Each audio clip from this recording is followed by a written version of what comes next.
Brought to you by the Every Dollar app. Start budgeting for free today. So I was actually calling. I live paycheck to paycheck, man. I make like right under 40 grand a year. My wife doesn't work. She stays at home with the kids.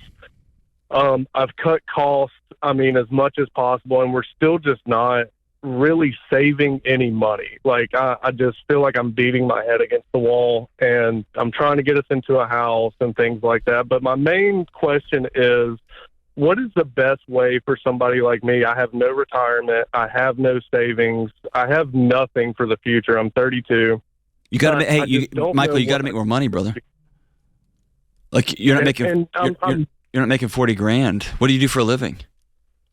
I'm a cemetery maintenance manager. Okay. And work 40 hours a week or whatever. But I started my own business this year, landscaping and stuff. And, what's that bringing in? It's gone pretty well. I brought in right at like 18,000 this first year. Okay. But I've also spent every single dollar getting new, better equipment, just stuff like that. And so you invested it all back in.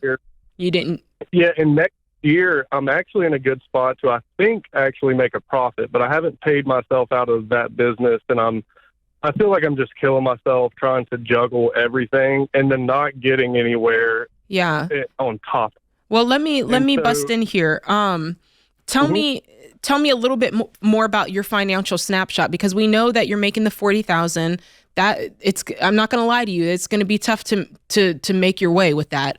And then you started the side hustle, but you're reinvesting all the profit, which in this case, if it's a side hustle, pay yourself and grow the business later. Right now you need cash. So let's find out about the debt. Do you have any debt going on? Is that robbing you? Well, so the past year and a half that I've been here, I've focused on paying all my credit cards down. I have like practically no credit card debt. How much? Like $150. And the main things I have are mine and my wife's vehicles. Okay, tell me what they're worth and what you owe on them. What they're worth is, and what you owe on them. Probably collectively 20,000 together, and I owe probably collectively 30 on both of them. Tell me individually. Tell me what you owe on it, and tell me what it's worth, because I'm trying to find this money for you. Okay. So my truck that I just bought this year, you're gonna the brick. Okay, I might. I got it like 21% interest rate. And I'm actually I'm in the process of refinancing it right now. But it's really all I could get at the time. And so I took it, the truck, I bought it for $15,000. Okay. At 41%. Exactly. Yes. Okay. And what's it worth? You bought it for $15,000. What's it worth now? If you were to Kelley Blue Book it private sale? It'd probably be about 9 or 10,000. Yikes. Okay. And what's your payment on it? Yeah. My payment is $445 a month. Sheesh. Okay. Now tell me a little bit about your wife's car, because I'm going to try to find you a way out of some of these payments, because these are what are, you can't breathe, So tell me about your wife's car. Yeah. She has a Tahoe. It's a 2013. Okay. We got it for $25,000. Oh my! A couple years ago. Golly, dude. Hey. Yeah. What's going on here is your cars are almost what you make in a year. Trust me, I know. Yeah, that's a problem. Literally, I can pay bi-weekly, and it takes one of my checks to pay both of the vehicles and most of insurance. Okay, so now that you feel that, then I don't need buy-in going forward. We know we've got to get rid of one or both of these vehicles some way or somehow. So hers is worth $25, or you paid $25 for hers. What's hers worth if you were to sell it? Not trade in. Probably $12,000. What's going? The reason? I'm sorry. Go ahead. Why are you going into these subprime loans? Why are you paying 41% interest and doing all this? What does it get you? On the Tahoe, we got like an 8% interest rate. I got a pretty good interest rate on there. The thing, it was just older, but like an 80-year-old woman had it. It had like 60,000 miles on it. It's still going great today. Yeah, but here's where I want to get you to. Here's where I want to get you to. I want to get you to the point where you look at these vehicles and you go, this was the worst decision. this is getting me nothing. As long as you look at it and go, oh, well, it was kind of good, or I needed this, or da-da, there's not going to be much I can do to help you. You have to look at this and go, that was the dumbest thing I ever did. I'm never doing it again. That's how we know there's a turning point that's going to happen.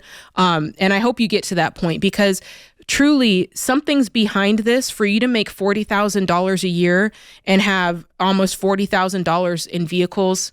I mean, you're shooting yourself in the foot at that point. So to John's point, can I say, Michael, I think I know what it is. You don't make any money, but y'all are living a life that you want to be living. And what I mean by that is, bro, you can't afford for your wife to stay home right now. Y'all don't make that kind of money. And I know you want that, and I want it for you, but you can't afford it. And I have 3 kids as well. No, and that's the main reason. That's even more reason. I totally get it, dude. But you got cars that are nice, and they may be old or whatever, but that you can't afford. It's like this. I want to have a Tahoe. I want to have this nice truck. We're going to be a stay-at-home single income family.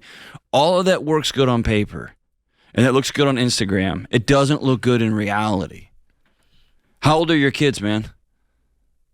13, 10, 2, and my wife's pregnant right now with another one. Okay, so you have 2 that are in school, and you have a 2-year-old, right?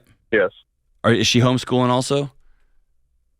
No. The girls are in school, and she stays at home with my youngest. And like I said, she's 7 months pregnant now. Okay. And so she hasn't been working for, I guess it's been the past 2 years. She took off for my youngest. Let me ask you, like, we're gonna run out of time here. I just need to say this out loud, bro. You got to look yourself in the mirror, and I want you to, like, there's nobility in the job that you do. There's nobility in starting a side hustle. You've got to go make more money. You've got a family of 5 and another one on the way. You got to get rid of these cars, right? Yeah. You got to figure out these car loans and stop doing what quote unquote looks fine. Mm-hmm. You got to go scorched earth with cars, no debt. Hang on the line. We're going to give you FPU as our gift. Yeah. I want you to watch those videos. And Ken Coleman's career assessment, because your core income is an issue. No side hustle is going to help you get out of this. You need to change career paths, and Ken Coleman can help you with that. Create your free every dollar budget today, the simplest way to budget for your life.